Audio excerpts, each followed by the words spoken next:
पद रत्नाकर जी का पाठ, पद संख्या 17।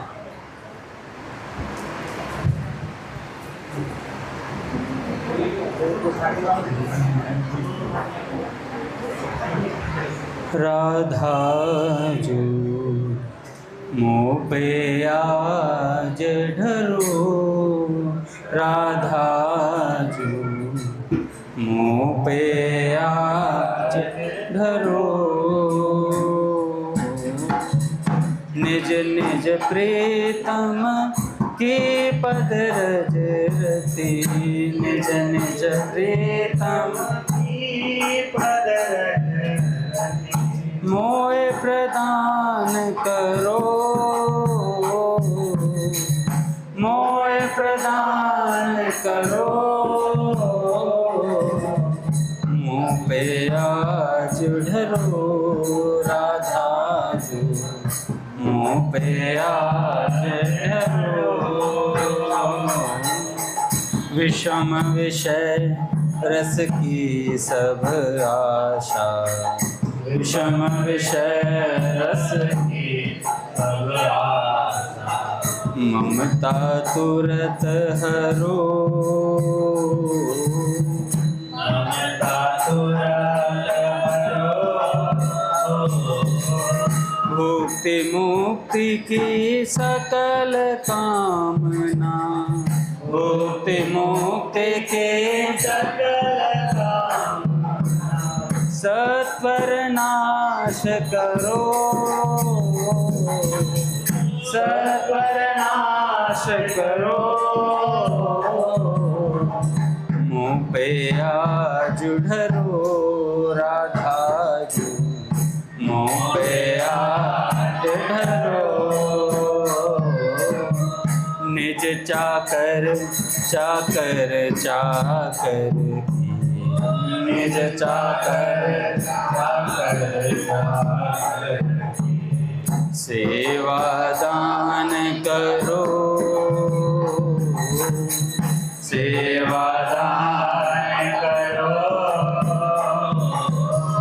राखो सदा निकुंज निभृत में, राखो सदा निकुंज निभृत में, राखो सदा निकुंज निभृत में, राखो सदा निकुंज निभृत में, झाड़ूदार बनो, झाड़ूदार बनो, मुँह पे आज ढरो, राधा जो मुँह पे आज ढरो, राधा राधा राधा राधा राधा राधा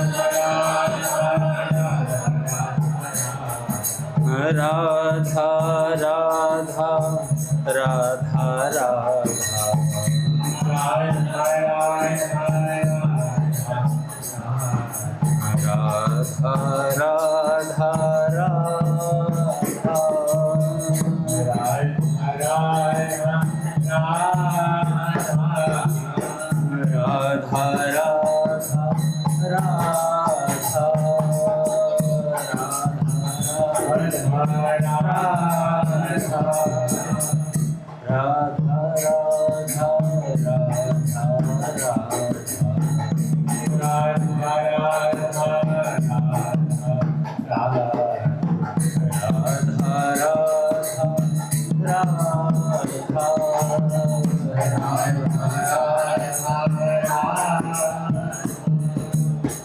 बोलिए राधा माधव सरकार की जय।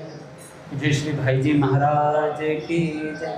पूज्य श्री राधा बाबा की जय। पूज्य मैया की जय।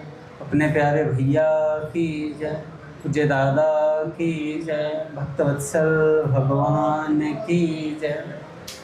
हरि बोल। बड़े सौभाग्य का क्षण है कि आज भी हमें सत्संग और कीर्तन का परम लाभ प्राप्त होगा। पहले सेठ जी कुछ वाक्य सुनते हैं, उसके बाद कुछ भक्तों की चर्चा करेंगे। सेठ जी कहते हैं भगवान के स्मरण की महिमा। जिसका भगवान में ध्यान लग गया उसने सब देवताओं की पूजा कर ली, सब तीर्थ कर लिए और सारी पृथ्वी का दान दे दिया, सबका कल्याण कर दिया। भगवान के ध्यान की ऐसी महिमा है। इसी प्रकार भगवान के नाम जप की महिमा है। एक तरफ एक क्षण भगवान के नाम का जप और दूसरी तरफ त्रिलोकी का राज्य है, तो उसे एक क्षण के नाम जप के सामने त्रिलोकी का राज्य कुछ भी नहीं है। क्योंकि अगर हम भगवान के नाम को याद करते हुए मर गए तो हमारी आत्मा का उद्धार हो गया। यदि परमात्मा के स्वरूप में हमारा ध्यान लग गया और उसी वक्त हमारी मृत्यु हो गई तो ब्रह्म की प्राप्ति हो गई। और यदि संसार का राज्य करते हुए हमारी मृत्यु हुई तो हमें क्या मिला? यह राज्य तो पहले से ही मिथ्या था, स्वप्नवत था, माया मात्र है। और ब्रह्म के स्वरूप में स्थिति रहते हुए हमारी मृत्यु हो जाए तो सज्जनों बेड़ा पार है। भगवान गीता जी में कहते हैं, हे अर्जुन, यह ब्रह्म को प्राप्त पुरुष की स्थिति है। इसको प्राप्त होकर योगी कभी मोहित नहीं होता। अंत काल में भी इसी ब्राह्मी स्थिति में स्थित होकर ब्रह्मानंद को प्राप्त हो जाता है। हे अर्जुन, सारे भूतों की यह निशा अर्थात रात्रि और रात्रि के तुल्य यह संसार और इसके विषय भोग, ये सारे स्वप्न हैं। उमा कहूँ मैं अनुभव अपना, सत हरि भजन जगत सब सपना। जिन्होंने संसार में मन बुद्धि इंद्रियों का संयम कर लिया है, भगवान में मन को लगा दिया है, उसको संयमी कहते हैं। उस महात्मा के लिए जिनकी परमात्मा में स्थिति है, यह संसार स्वप्नवत है। इस संसार से उनका कोई संबंध नहीं है। संसार के जिन भोगों में ये प्राणी मात्र जागते हैं यानी विषयों का उपभोग करते हैं, ये विषय भोग ज्ञानी मुनि के लिए रात्रि के समान है। सारे भूतों की जो निशा है जिसमें सारे भूत प्राणी सोते हैं, यानी सारे भूत प्राणियों को उस परमात्मा के स्वरूप का ज्ञान ही नहीं है। परमात्मा के स्वरूप का जिनको बिल्कुल ज्ञान नहीं है वे जानवर के समान हैं। उस भगवान के स्वरूप में वे संयमी जागते हैं यानी उनका अनुभव करते हैं। ब्रह्म के स्वरूप का अनुभव करना जागना है। ब्रह्म के स्वरूप में जिनकी स्थिति है, परमात्मा के स्वरूप का जिन्हें ध्यान है, यह ब्रह्माकार स्थिति होती है।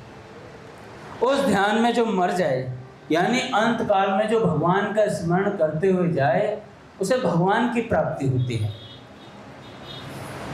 अंत काले च मामेव स्मरण मुक्त्वा कलेवरम।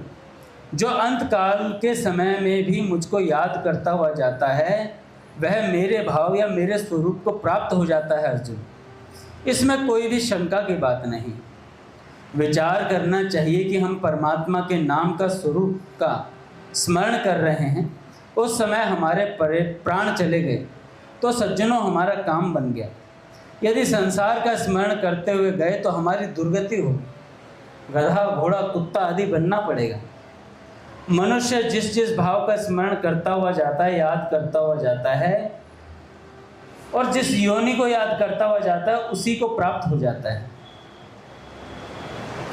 सदा जिस भाव से भावित हुआ यानी जिस प्रकार का सदा अभ्यास करता है, उसी के अनुसार मरने के समय उसी भाव से भावित हुआ, उसी को प्राप्त हो जाता है।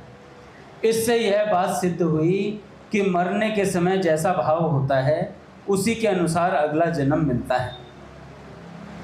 परमात्मा की स्मृति होती है तो परमात्मा को प्राप्त होता है। देवताओं की याद करते हुए जाता है तो देवताओं को प्राप्त होता है। मनुष्यों को याद करते हुए जाता है तो मनुष्यों को प्राप्त होता है। परमात्मा की स्मृति होती रहे बस। तस्मात् सर्वेषु कालेषु माम अनुस्मर युद्ध च। हे अर्जुन, तू सब काल में मेरा नाम स्मरण कर, क्योंकि तू सब काल में मेरा स्मरण करेगा तो मुझको प्राप्त हो जाएगा, और मेरे अलावा किसी को याद करेगा तो उसको प्राप्त हो जाएगा। इससे यह सिद्धांत सिद्ध हो गया कि अगर क्षण मात्र भी भगवान का स्मरण करें तो हमें उस क्षण मात्र में भगवान की प्राप्ति हो सकती है। न जाने किस क्षण हमारे प्राण चले जाएं, इसका हमें पता नहीं। अतः हमें हर वक्त भगवान को याद करना चाहिए। हम भगवान को क्यों छोड़ें? अगर हम एक क्षण भी भगवान को भुलाएं तो सज्जनों महान हानि है। इसलिए शास्त्र, वेद और महात्मा लोग कहते हैं, यदि तुम चेत जाओगे तो तुम्हारे लिए महान लाभ की बात है, और अगर भगवान का स्मरण नहीं करोगे तो हानि ही हानि है। बाद में पश्चाताप करने से कोई लाभ नहीं। जैसे पढ़ाई नहीं करते हैं स्कूल की तो बाद में पछताते हैं कि नौकरी नहीं मिली, है ना, तो फिर बाद में पछताने से कुछ नहीं होगा, फिर तो धक्के खाने हैं बाजार में, या फिर क्या करोगे, पल्लेदारी, और क्या करोगे।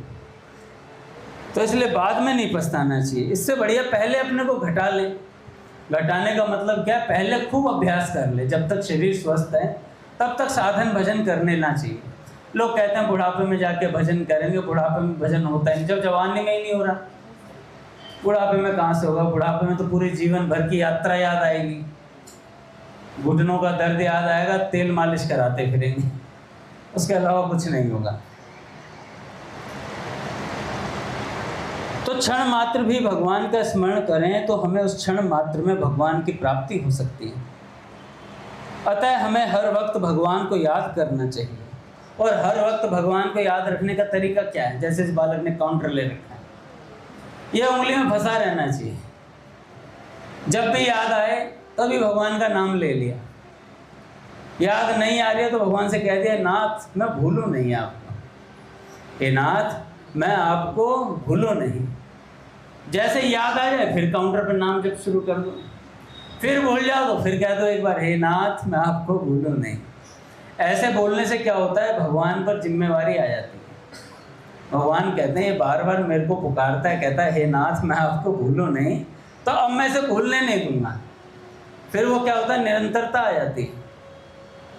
जैसे कभी पेपर होता है, मान लो मैथ्स का पेपर है परसों, तो आपको पूरे दिन आज भी याद रहेगा मैथ्स का पेपर है, मैथ्स का पेपर है, मैथ्स का पेपर है, कल भी याद रहेगा मैथ्स का पेपर है, मैथ्स का पेपर है, भूलने नहीं देता वो पेपर। तो ऐसे ही समझ लो हमारी एक परीक्षा आएगी, मृत्यु, मौत सबकी परीक्षा है।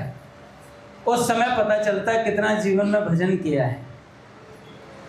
मृत्यु अगर भगवानमय हो गई तो सारी पढ़ाई लिखाई काम आ गई, और मृत्यु के समय भगवान नहीं याद आए तो समझ लेना भैया गड़बड़ घोटाला था, अभ्यास सही से किया नहीं गया, भगवान का भजन सही से किया नहीं गया। हाँ, वो अलग बात है कि मूर्छा की स्थिति आ जाए किसी बीमारी के कारण, उस समय भगवान आपको याद करते हैं। जिसने पूरा जीवन भगवान को याद किया है और अंत समय में उसके मूर्छा आ गई तो भगवान उसे याद करेंगे, कहेंगे मैं कर लूँगा तेरा भजन, चिंता मत कर, तू मेरे को ही प्राप्त होगा। तो इसलिए भगवान को याद करना, हर समय याद करने का तरीका क्या है? भगवान नाम जप, हर समय राम राम राम राम राम राम राम राम, राधा राधा राधा राधा राधा, कुछ भी चलता रहे, जो आपको नाम प्रिय वो चलाते रहें।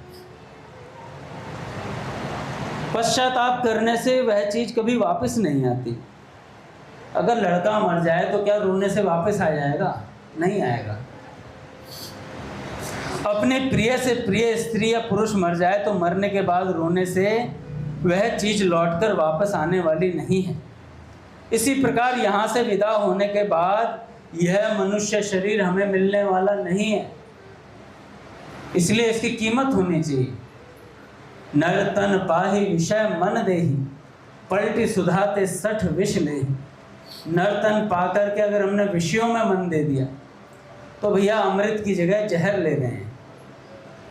ये मनुष्य शरीर पा करके आज हमें दोस्त कह सकते हैं, अबे छोड़ना, कहाँ जा रहा मंदिर, क्या करेगा भजन करके, अबे ये सब बूढ़ों का काम होता है, ये तो पता नहीं क्या हो गया, इसका दिमाग खराब। जब हम शुरू शुरू में आए थे जनकपुरी में, गौरांग एसटीडी पे खड़े होते थे अभिषेक भैया के, वहीं खड़े रहते थे, गप्पे मारते रहते थे। जब मंदिर आने लगे तो वही दोस्त कहने लगे, अबे कहाँ जा रहा है टीका लगा के, अबे क्या हो गया, जाटों का लड़का पंडित जी बनेगा, हैं? ऐसे बोलने लग गए थे, तेरा दिमाग खराब हो गया, ऐस कर, नॉन वेज खा, ये कर वो कर। अभी भी बोल देता है एक लड़का को, रास्ते में मिलता है, गौरंग जानता होगा उसे, गिरधर के घर के पास रहता है, बिल्कुल जड़ में। जब भी मिलता है अबे क्या घास फूस खाने में लग गया तू, भैया नॉनवेज खाया कर, देख मेरे को बहुत चिकन पसंद है। मैं चिकन ही बनेगा तू चिंता मत कर, किसी न किसी का बनने वाला है। तो दोस्त यार, तो हमेशा ये कलयुग हमेशा पीछे खींचेगा हमें। दोस्त यार टिकने दें, अबे कहाँ भजन सुनना है, फिल्मी गाने सुन, पिक्चरें देखा। अबे देख धुरंधर 2 भी आगे 3 आएगी, अब देखिए तुम्हारा धुरंधर बना देगा, बना देगा तुम्हारे। क्यों? क्योंकि उसे अभी पता नहीं है, हमें पता चल रहा है। इसलिए भक्तों का संग नहीं छोड़ना चाहिए। भक्तों का संग छोड़ देते हैं तब ऐसी स्थिति आती है कृष्णा।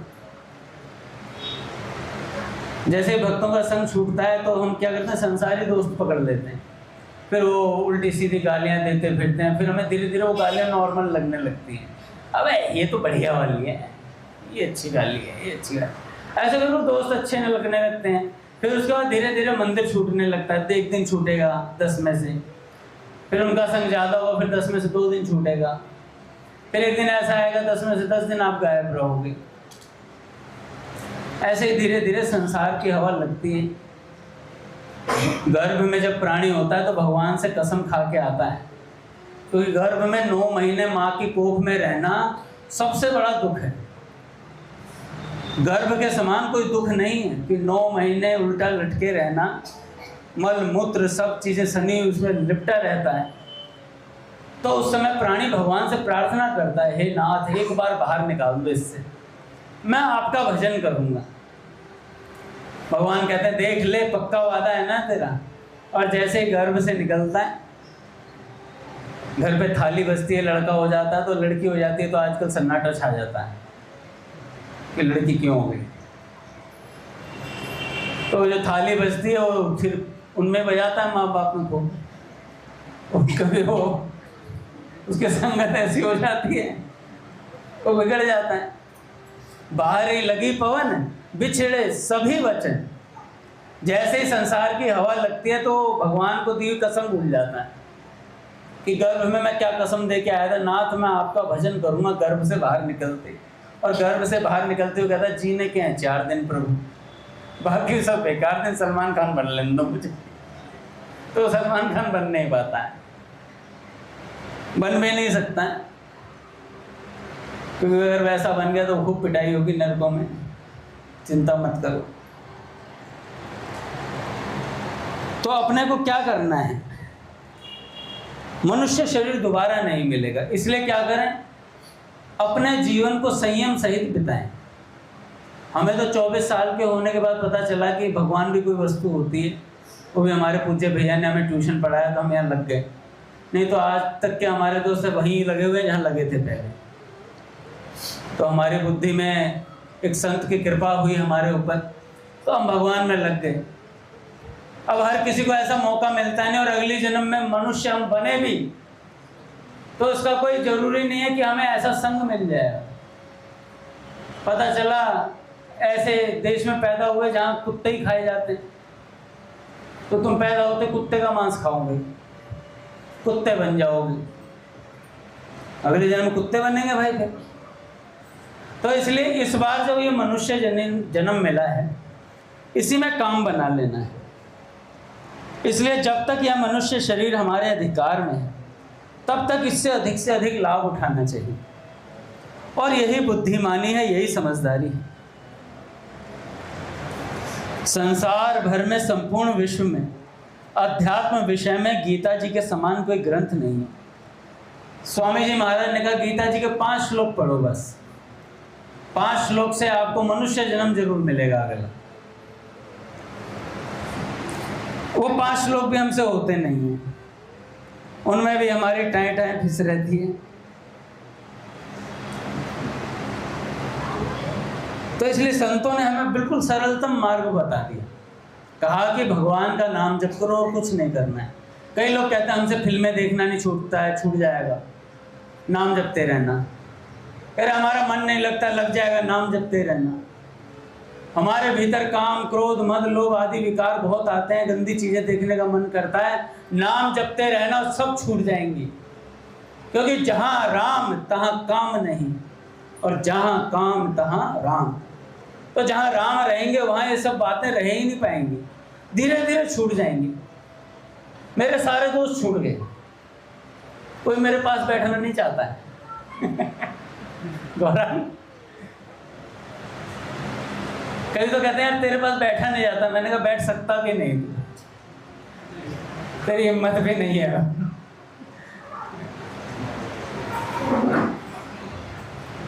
क्यों नहीं है? क्योंकि अब हम संसार के नहीं, अब हम भगवान के हैं। और जब हम भगवान के हो गए तो हमारे पास भगवान के भक्त ही बैठ सकते हैं, अन्यथा कोई नहीं बैठ सकता। उसे लगेगा, उसे नेगेटिव फील होगा हमसे, हमें उससे हो रहा होगा और उसे हमसे नेगेटिव फील हो रहा होगा, क्योंकि वाइब्रेशन मैच नहीं करेंगी। तो सेठ जी कहते हैं भगवान के नाम की महिमा अपार है। केवल नाम जप के प्रभाव से सज्जनों सब कुछ हो सकता है। इसलिए अब से लेकर मरने पर्यंत तक भगवान को कभी ना भूलें, नित्य निरंतर भजन ध्यान करता रहे, जी तोड़ प्रयत्न करें तो फिर हमारे कल्याण में देरी नहीं है। जब आप जी लगाकर भजन करेंगे तो भजन क्यों नहीं होगा। भगवान कहते हैं अनन्य चेता सततम, जो अनन्य चित्त से सतत यानी निरंतर मेरा भजन करता है, छुट्टी मारकर नहीं, कृष्ण भैया छुट्टियां मारकर भजन नहीं, भगवान कहते हैं सतत। अर्जुन से कहते हैं सतत यानी निरंतर मेरा भजन करता है। तस्या अहम सुलभ नित्य पार्थ नित्य युक्त योगी, उसे मैं सुलभ हो जाता हूँ। अर्जुन अर्जुन जो पुरुष मुझ में अनन्य चित्त होकर सदा ही निरंतर मुझ पुरुषोत्तम को स्मरण करता है, उस नित्य निरंतर मुझ में युक्त हुए योगी के लिए मैं सुलभ हूँ। मन लगाकर भजन करने वाले को भगवान सुलभ हो ही जाते हैं। यदि आप कहें कि वे तो सुलभ हैं पर उनका चिंतन सुलभ नहीं है, ऐसी बात नहीं है। क्योंकि जब आपको निरंतर चिंतन से भगवान की सुलभता का अनुभव हो जाएगा, आपका इस बात में विश्वास हो जाएगा, तो फिर आपके लिए भगवान का चिंतन सरल हो जाएगा।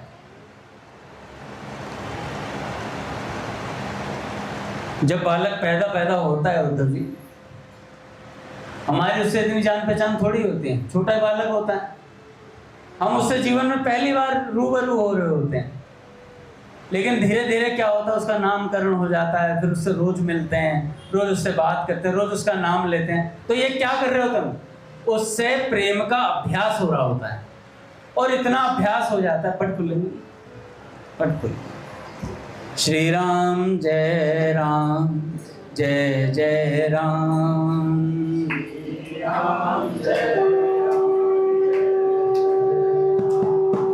श्री राम जय राम जय जय राम, श्री राम जय राम जय राम, श्री राम जय राम जय जय राम, श्री राम जय राम जय जय राम, जय जय श्यामा जय जय श्याम, जय जय श्यामा जय जय श्याम, जय जय श्री वृंदावन धाम, जय जय श्री जय बरसाना जय नंदगांव, जय बरसाना जय नंदगांव, पावन राधे तेरो नाम, पावन राधे तेरो नाम, श्री राम जय जय राम, श्री राम जय जय राम, श्री राम जय जय राम,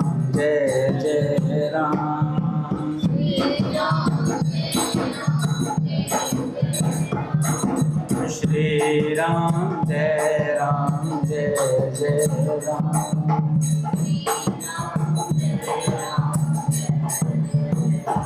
बोले राधा माधव सरकार की जय। तो मन लगाकर भजन करने वाले को भगवान सुलभ है। यदि आप कहें कि वे तो सुलभ हैं पर उनका चिंतन सुलभ नहीं है, ऐसी बात नहीं है। क्योंकि जब आपको निरंतर चिंतन से भगवान की सुलभता का अनुभव हो जाएगा, आपका इस बात में विश्वास हो जाएगा, तो फिर आपके लिए चिंतन भी सरल हो जाएगा। इसलिए पहल भगवान का अभ्यास करना चाहिए। कैसे अभ्यास होता है? संबंध से अभ्यास होता है।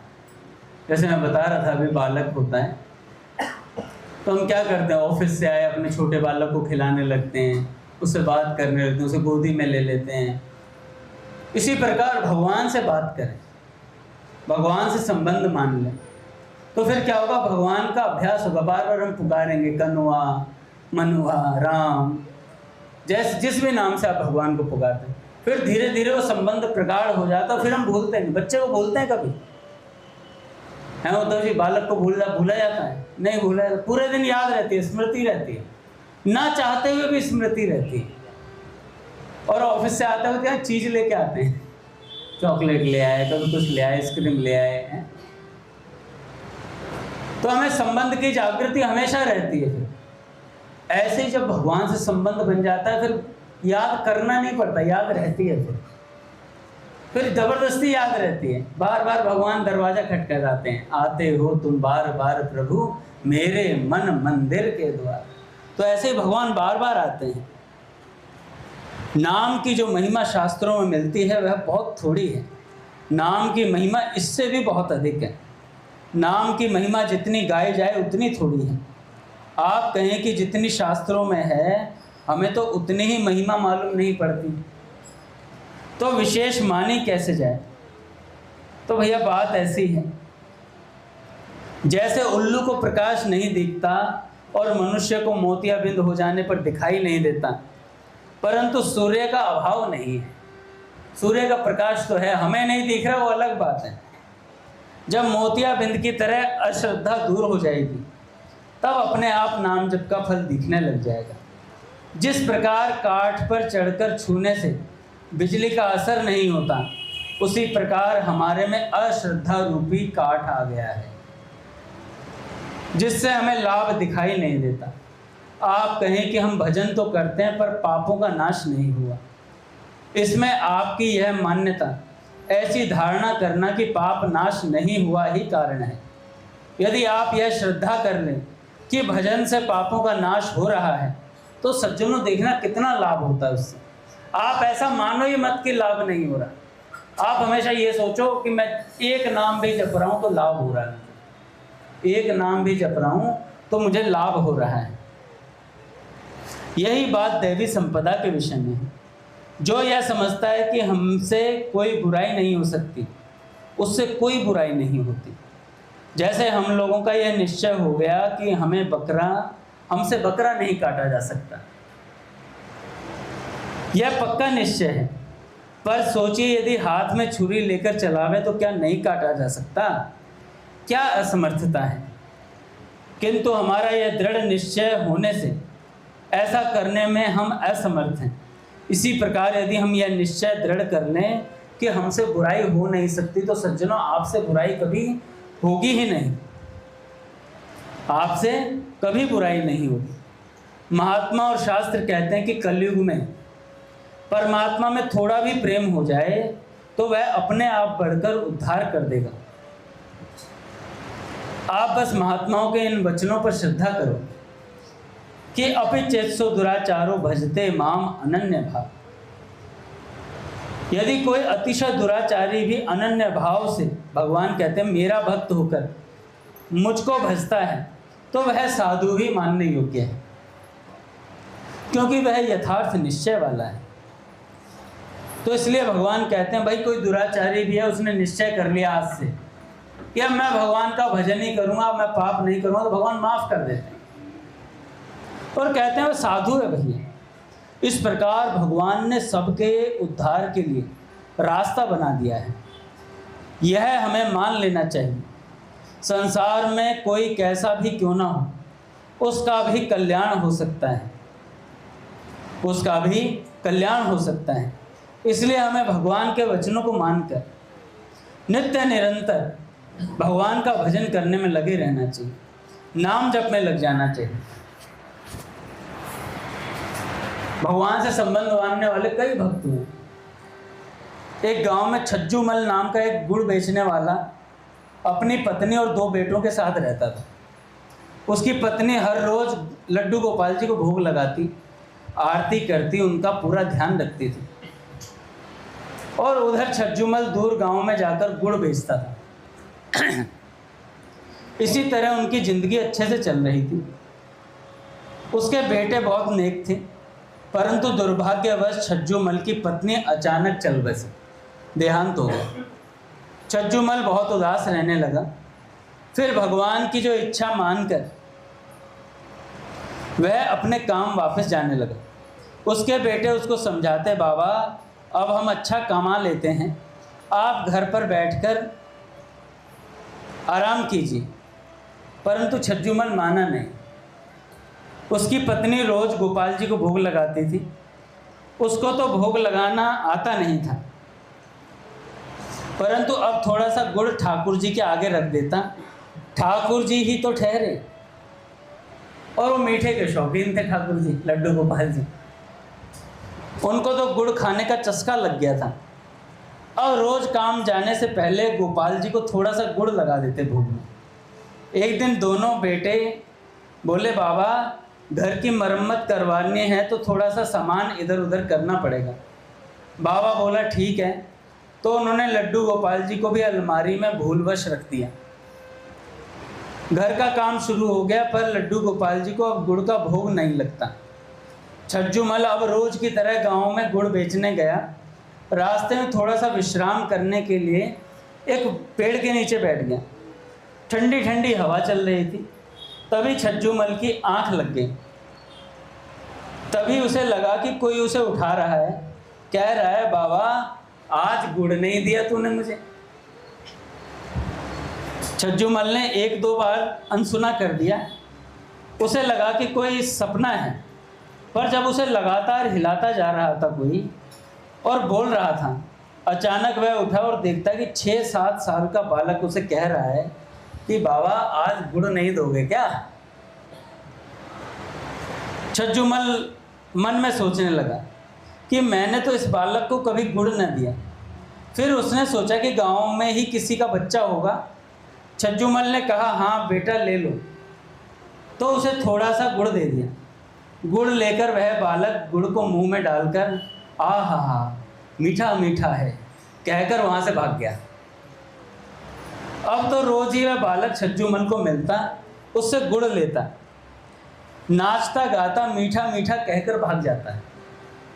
छज्जूमल भी बच्चा समझकर उसको रोज गुड़ दे देता। अब घर का काम पूरा हो गया तो उस दिन घर में हवन पूजा रखा गया। छज्जूमल अब गुड़ बेचने ना गया, परंतु वह बालक तो अपने समय पर उस जगह पहुंच गया। अब छज्जूमल वहां ना आया। बालक ने तो घर जाकर मैया की जान खा ली और ताता थैया मचाने लगे। बोले मुझे तो गुड़ ही चाहिए। मैया ने बहुत समझाया, बर्फ़ी मिठाई सब ला कर दी, लेकिन वह तो कहता कि मैं तो गुड़ ही खाऊंगा। मैया से बालक का रोना सहन न हुआ और छज्जूमल के घर का पता पूछते पूछते उसके घर पहुंच गए। घर जाकर कहती, बाबा मेरे बालक को तो आपने गुड़ की आदत डाल दी। आज आप आए नहीं तो गुड़ खाए बिना वह मान नहीं रहा है। छज्जूमल को उस बालक पर बड़ा प्यार है। उसने उसको अपनी गोद में बिठाया और गोदी में बिठाकर गुड़ खिलाने लगा। पता नहीं क्यों उस बालक को गुड़ खिलाते हुए छज्जूमल की आंखों में आंसू की धारा बह निकली। हृदय में अजीब सी हलचल होने लगी। गुड़ खाकर बालक मीठा मीठा कहकर हंसकर चल दिया। हवन पूजन के बाद फिर गोपाल जी की मूर्ति को रखा गया। अगले दिन छज्जूमल नियम से गोपाल जी को गुड़ का भोग लगाकर काम पर चला गया। रास्ते में उसी जगह पर रुका। अब तो उसे भी उस बालक को गुड़ खिलाने की जल्दी थी, परंतु वह बालक आया ही नहीं। ऐसे ही 3-4 दिन बीते। जो उसका मन बहुत बेचैन हुआ, कहीं बालक बीमार तो नहीं। उसने गांव जाकर सबको बालक के बारे में पूछा तो सबने कह दिया कि यहाँ तो ऐसा कोई बालक ही नहीं रहता। वह परेशान होकर घर पहुँचा। घर पहुंचकर जब मंदिर में बैठा तो गोपाल जी की तरफ देखा तो वह मंद मंद मुस्कुरा रहे थे लड्डू गोपाल जी। जैसे वह कह रहे हो बाबा जी मैं वही बालक हूँ। छज्जू मल का माथा ठनका कि वह सोचने लगे कि यह तो साक्षात गोपाल जी मुझसे गुड़ खाने आते थे। वह कहने लगे गोपाल जी धन्य हो आप, और गोपाल जी की ओर देख उसकी आंखों में आंसू की धारा बहने लगी। इस तरीके से भैया वो संबंध मानते थे भगवान से। ऐसे ही रूप सनातन गोस्वामी जी, रूप सनातन जी के जो ठाकुर जी थे, तो सनातन गोस्वामी जी एक बार ध्यान लगाए बैठे हुए थे। ध्यान लगाए बैठे तो 3 दिन हो गए, लगभग कुछ खाया नहीं था। तो जो तू मेरे नाम पे तो मैं तेरे काम पे। तो भगवान आए दूध लेकर। दरवाजा बाहर से बंद था, सनातन गोस्वामी जी की अंदर कुटिया बंद थी। भगवान को कौन सा दरवाजा रोक सकता है, मिस्टर इंडिया की तरह घुस गए अंदर गए और महाराज जाकर देखा तो सनातन गोस्वामी जी समाधि में थे। समाधि में भीतर भगवान का दर्शन कर रहे, भीतर ही भीतर दर्शन करते करते करते करते गहरे उतरे हुए। भगवान ने देखा मेरा ही ध्यान कर रहा है, मैं अपने आप को ही बाहर खींच लेता हूँ। तो उनके मन के जो ठाकुर जी थे भगवान ने उनको खींच लिया। तत्काल समाधि टूटी तो देखा तो सामने एक बालक दूध लिए खड़ा है। तो कहते हैं कि तुम कौन हो भाई? कह रहे मैं नंदू का। कह रहे नंदू का? कह रहे हाँ बाबा हम यही रहते हैं पास में, हमारे बाबा ने दूध भेजो है तेरे ताई। कह रहे अच्छा। कह रहे कितने भैया? कह रहे हम 4 भैया हैं। कह रहे 4 भैया? कह रहे हरदेव, बलदेव, गोविंद देव और एक और थे, एक नाम और था ठाकुर जी का। तो हरदेव और बलदेव, और ठाकुर जी ने अपना नाम और होता है केशव देव। क्या बात है, कृष्ण प्रिय। तो भगवान ने अपने नाम बता दिए और कहा कि मैं नंदू का हूँ। अच्छा, वो कह करके दूध देकर चले गए सनातन गोस्वामी जी को। सनातन गोस्वामी जी ने जैसे ही दूध पिया, तो आज तक दूध तो उन्होंने बहुत पिया था, पर आज जब पिया वो भी ठाकुर जी के हाथ का, नंद महल की गैया का दूध था भैया। तो साधारण तो था नहीं, जैसे पिया तो भैया समाधि ठनकी, दिमाग में तुरंत गई बात, भैया तो कोई गड़बड़ हो गई। तो तुरंत उस बालक को ढूंढने के लिए गए। तो देखा तो पूरे गांव में ढूंढ रहे हैं। कह रहे भैया यहाँ कोई नंदू का बालक रहता है क्या? नंदू का बालक? सबसे पूछा, सबने मना कर दी। तो बूढ़े 2-4 बूढ़े कोने पे बैठे थे नुक्कड़ पे। तो उन्होंने बोला भाई महात्मा जी क्या बात हो गई? कह रहे 4 भैया हैं वो, और क्या नाम, उनके पिता का नाम नंदू है। ऐसे ऐसे बालक आया था। कह रहे पहले 4 भैया के नाम बताओ महात्मा जी। कह रहे हरदेव, बलदेव, केशव देव और गोविंद देव। कह रहे पागल बनाए गए तो। कह रहे क्यों? कह रहे वो कृष्ण बलराम हैं, वो 4 नहीं 2 हैं। 2 नाम बलदाऊ जी के बता गया, 2 नाम अपने बता गया, तो मैं उल्लू बना गया। और नंदू और कोई नहीं, नंद बाबा हैं। कह रहे तेरी, कह रहे धोखा कर गया यार हमारे साथ। तो सनातन गोस्वामी जी बड़े खींच गए और कहने लगे भैया ये धोखाधड़ी अच्छी बात नहीं है आपकी ठाकुर जी। तो भगवान जब संबंध निभाने पे आते हैं तो बड़ा अच्छे से संबंध निभाते हैं। रूप सनातन जी जो थे, रूप जी थे सनातन जी के भाई, उनके साथ भी ऐसी घटना घटी थी। उनके लिए किशोरी जी लेकर के आई थी, चावल, दूध, चीनी, सब चीज़ लेकर के आई थी, और आकर के उन्हें खीर बना कर भी पवाई। तो समझ गया यार ये खीर यहाँ की नहीं, इस राज्य की तो है नहीं। तभी समझ में आ गया भैया ये खीर तो किशोरी जी दे के गई हैं। किशोरी जी स्वयं आई थी। अपने ब्रज में एक महात्मा हुए भी चंद्रशेखर बाबा, गोविंद कुंड पे रहकर भजन करते थे। तो ज़्यादा कपड़े अपने पास रखते नहीं थे, एक ही कॉपीन थी और वो भी फट गई। और जब फट गई तो वस्त्र नहीं बचे शरीर पर, और जब वस्त्र नहीं बचे तो अपना सोचा कि अब मधुकरी मांगने नहीं जाएंगे क्योंकि ये शोभा नहीं देता है महात्मा को ऐसे बाहर निकलना। तो अपने कुटिया में ही रहकर भजन करने लगे।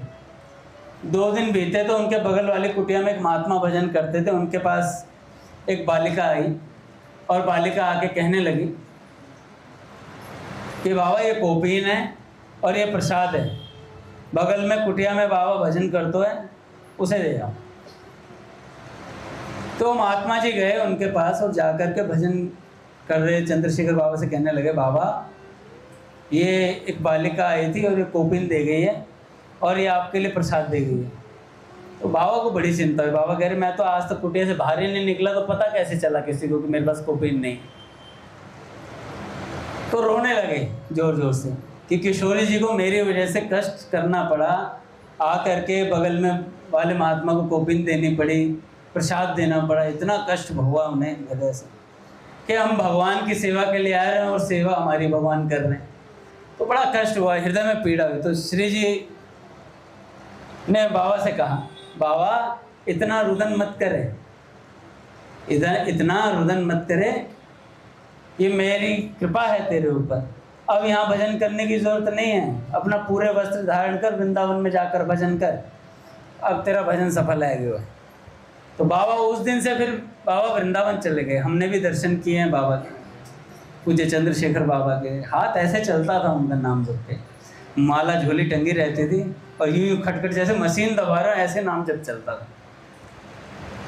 कृष्ण प्रिय अंधेरे कमरे में एक शिष्य के साथ बैठे हैं और शिष्य उनकी सेवा कर रहा है और माला यूं हिल रही है, धड़ धड़ धड़ धड़ धड़ स्टेन गन चला रहे हो, ऐसे नाम जब चल रहा था उनका। तो ऐसे ऐसे महात्मा भी हुए हैं भैया। उन्होंने ही कहा था, उन्होंने 2 चौपाई बताई थी पूज्य मलुपीठ सरकार को चंद्रशेखर बाबा ने, जिसमें ये बात थी कि कलयुग केवल नाम आधारा, सुमिर सुमिर नर उतर ही पारा। केवल नाम जप से जीवन बदल सकता है, तो इसलिए बाबा ने जीवन भर नाम पकड़े रखा।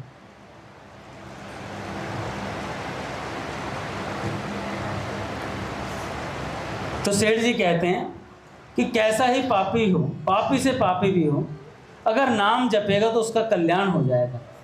उसका भी जब कल्याण हो सकता है, फिर हमारे पास तो बहुत समय है जब पापी से पापी आदमी का कल्याण हो सकता है। हम तो अभी कुछ पाप कर रहे ही नहीं है, सब ऐसे ही सोचते हैं, सब ऐसे हम तो पापी हैं ही नहीं, पापी तो दूसरा है। तो इसलिए इस तरफ ध्यान देना चाहिए कि जब पापी से पापी का कल्याण हो सकता है तो हमारा कल्याण क्यों नहीं हो सकता।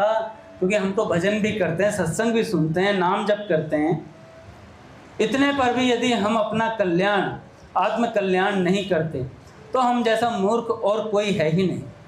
हम नहीं मानेंगे तो शास्त्रों और महात्माओं की तो कोई हानि है ही नहीं भैया। महात्माओं ने तो कह के डाल दे, इतना सारा सत्संग है महात्माओं का, उन्होंने तो कह करके चले गए, अपनी अनुभूतियाँ देकर चले गए हैं। अब हम नहीं माने तो इसमें हमारी गलती है और किसी की गलती है नहीं। तो सेठ जी कहते हैं कि भैया इतने पर भी यदि हम अपना आत्म कल्याण नहीं करें तो हम जैसा मूर्ख कोई है ही नहीं। हम नहीं मानेंगे तो शास्त्रों और महात्माओं की तो कोई हानि है नहीं, हानि तो हमारी ही है। अतः हमें विचार करना चाहिए, हमारा जिसमें परम हित है उस काम के लिए प्राण पर्यंत कोशिश करनी चाहिए। और हमारा हित किस बात में है? हमारा हित केवल भगवान के भजन में है, भगवान के नाम जप में है। बोले भक्त वत्सल भगवान की आरती करते हैं हमारे समय।